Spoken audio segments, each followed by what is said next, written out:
এই গরমের দিনে ঝিঙে আলু পোস্ত কিন্তু সকলেরই খুব পছন্দের একটা খাবার। আর আমি কিভাবে বানাই সেটা তোমাদের সাথে শেয়ার করছি। ফার্স্টে আমি কাঁচা লঙ্কা আর পোস্ত ভালো করে বেটে নিয়েছি মিক্সিতে। তারপরে কড়াই সর্ষের তেল গরম করে দিয়ে দিয়েছি কালো জিরে আর একটু শুকনো লঙ্কা ফোড়নে। কালো জিরে শুকনো লঙ্কাটা একটু গরম হয়ে আসলেই কেটে রাখা, এইভাবে ছোট ছোট করে কেটে রাখা আলুর টুকরোগুলো দিয়ে দিয়েছি। তারপর আলুর টুকরোগুলোকে একটু ঢেকে দিয়েছি, দিয়ে একটু ভাজতে দিয়েছি। তারপর দিয়ে দিয়েছি লবণ, দিয়ে আবার দেখো ভালো করে ভেজে নিয়েছি, একটু লাল লাল করেই ভেজে নিয়েছি, তাহলে কিন্তু খেতে খুব ভালো লাগে। তারপরে দিয়ে দিয়েছি সামান্য পরিমাণ হলুদ গুঁড়ো। তোমরা চাইলে হলুদ নাও দিতে পারো, আমি নর্মাল পোস্ত করলে হলুদ দিই না, শুধু আলু পোস্ত করলে, কিন্তু ঝিঙে আলু পোস্ত করলে একটু সামান্য পরিমাণ হলুদ দিই।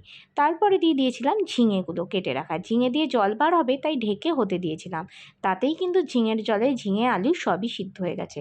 তারপর দিয়ে দিলাম বেটে রাখা পোস্তটা, দিয়ে আবার একটু ঢেকে কিছুক্ষণ হতে দিলাম। আর একটু দিলাম সামান্য পরিমাণ চিনি, তাহলে স্বাদটা কিন্তু দারুণ লাগে। তো ঢেকে হতে দিলাম, দেখো তারপর একদম তৈরি হয়ে গেছে ঝিঙে আলু পোস্ত। ওপর থেকে একটু সর্ষের তেল ছড়িয়ে দিলাম, একদম তৈরি হয়ে গেল ঝিঙে আলু পোস্ত। গরম ভাতের সাথে জাস্ট অসাধারণ লাগে।